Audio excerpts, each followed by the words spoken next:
All right, hi guys. I'm going to show you how to label your folders, and so label your unit folders, your lesson folders, in what order your material should be in.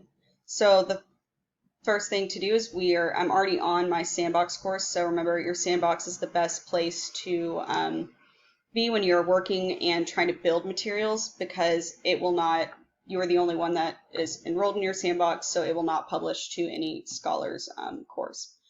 So now what I need to do is I'm going to add a unit folder. Here's how you add your unit folder. So make sure that you are clicking Add Materials. Then you want to click Add Folder. Here's how you want to name your unit folder. So I'm going to name this Unit 3 or Unit 2, Intro to Digital Commerce. And that's all you have to do for your unit. Oh wait, I messed that up. I put the dash right there. Hold on. Unit 2, space. There you go. So this is just the name of your unit. You do not have to do anything else but just create the unit folder. That's your unit folder. That's done. Now let's talk about how to create your lesson folder properly. So how I want to do that is I'm going to click the unit that I want to work on. Once I've clicked that, I'm going to click Add Materials, Add Folder. I like to change the color of my lesson folders. It's just better for the eye for me. So this will be the name of like Lesson 1, Intro to Amazon. So what I did was I labeled it. So Lesson 1 dash Intro to Amazon dash, then you must add the date to your lesson title. So the day that you're teaching this lesson, you need to put the date there. So let's say I'm teaching this in September. So you want to put September, like shorten the month, and then you want to put the date. So I'm going to be teaching this September the 9th and September the 10th. So I'm going to put 9/10.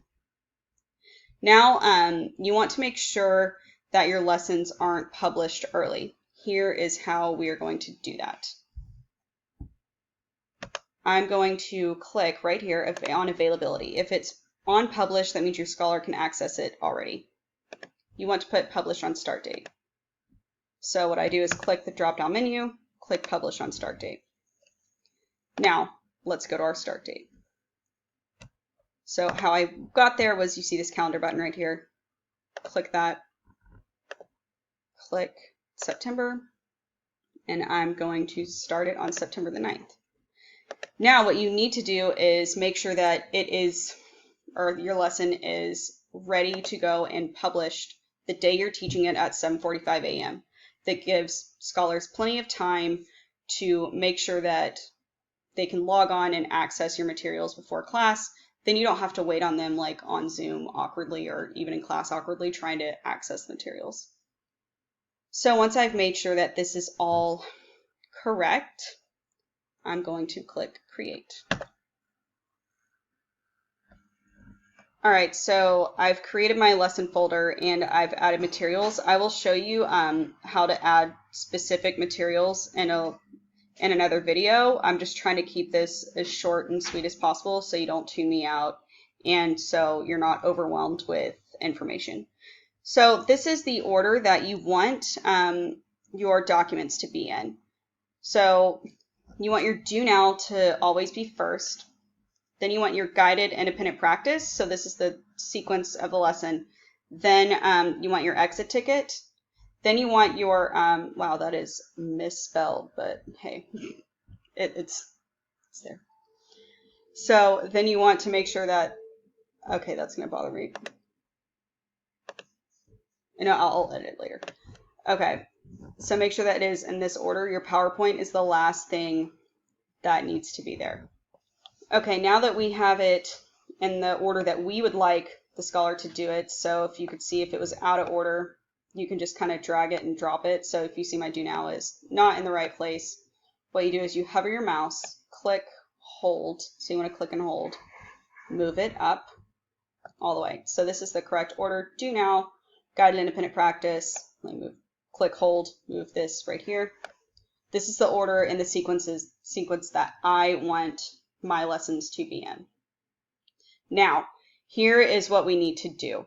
We are going to make sure that our scholars complete it in the order that we need to. So we have to change the options to student completion. Okay, so once we do that, click Save. Well, first off, once we do that, make sure that you click Requirements Must Be Completed in Sequential Order. Click Save Changes. Another way is, well, so I asked you guys to click Save Changes, but I forgot one last step. So what we need to do is click Add Requirement. Once we've made sure that the requirements can be completed in sequential order, now we need to click this plus sign right here and click Add Requirement. So in order for a scholar to move on from your Do Now, you want to make sure that they make a submission. Or if you want them to read an article, it can be View the Item, or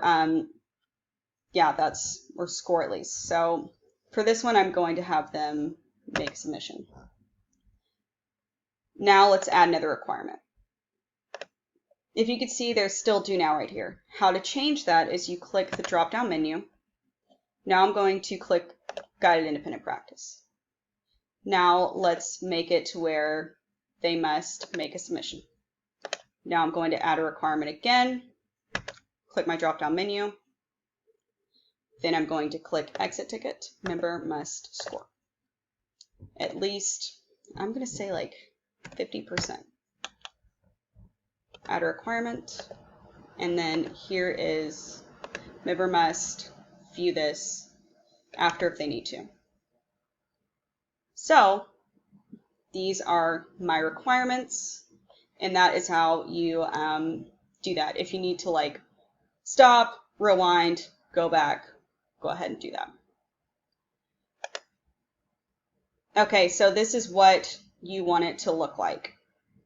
I will be showing you how to create these assignments, but I just wanted to make this as short, as sweet as possible, just so you know how you want your folder to look.